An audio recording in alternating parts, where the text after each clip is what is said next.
I was born here in 1948, and Dad and Mom both worked. I don't know the exact I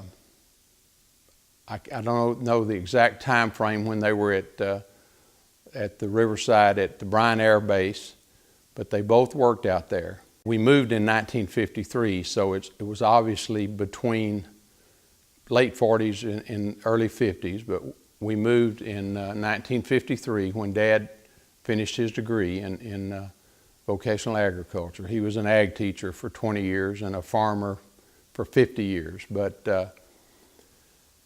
we moved back to Hoka, back to Linn County, where they had grown up.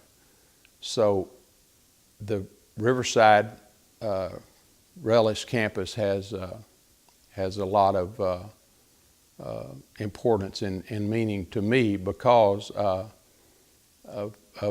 all that I heard my parents say about it over the years. Of course, it was the Bryan Air Base to them, the old Bryan Air Base, and when they would come down to see me when I was in school or any time over these past 50 years, sometimes we would drive out there on Highway 21 and talk about it, and that's where they work. My father, Lester Adams,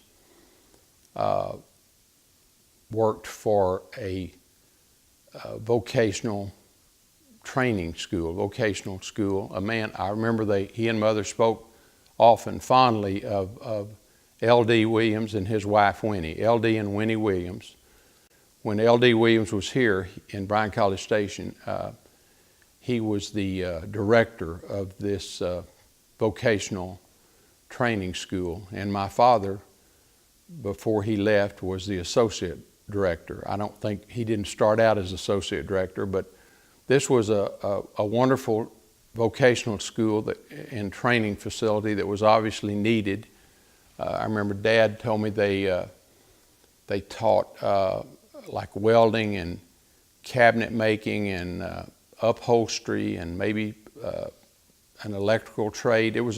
They taught trades for a lot of the veterans, primarily, I think, that were coming back, were back from the war.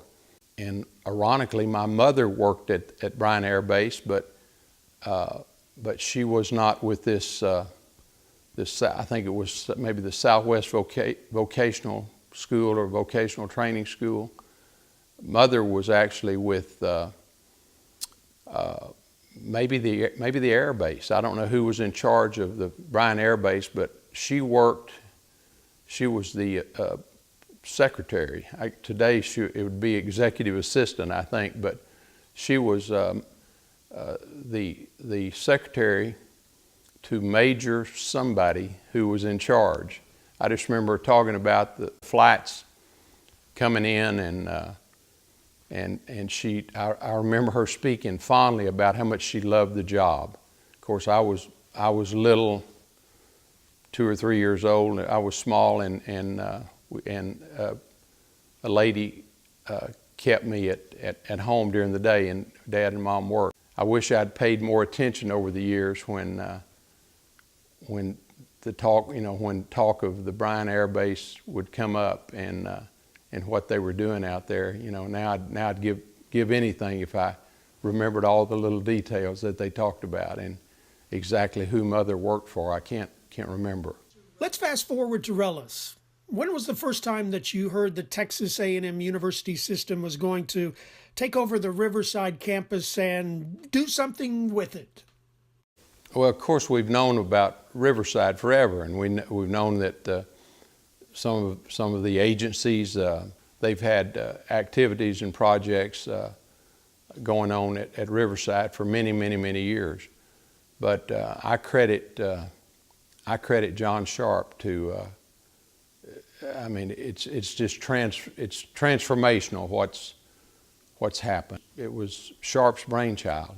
This has been an incredible asset of Texas A&M's and the systems now for many, many, many, many years. But thank the good Lord for people that have big ideas and John Sharp's one of them. He just, I think it weighed on him for 2 or 3 years how underutilized Riverside was, what an underutilized asset. And he had the big ideas, and the big idea and many smaller ideas surrounding it, and he's the catalyst that made it happen. So I credit the Chancellor for his incredible vision, and then for his